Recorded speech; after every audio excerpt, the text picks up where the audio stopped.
Assalomu alaykum, kanalimizga xush kelibsiz. Bugun sizlar bilan mazali va oson tayyorlanadigan gulyash taomini tayyorlaymiz. Ko'pchilik bu taomni har xil uslubda tayyorlaydi. Men esa sizlarga bizni uyda qilinadigan variantini ko'rsatib beraman.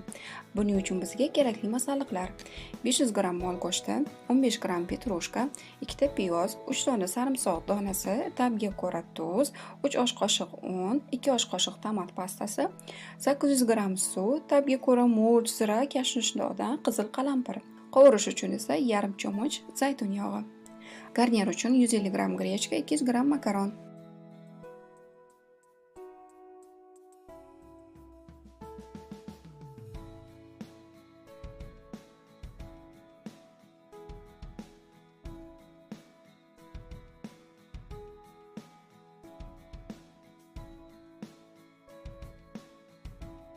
Bu taomimiz porsiyasi taxminan 5 ta katta kishilar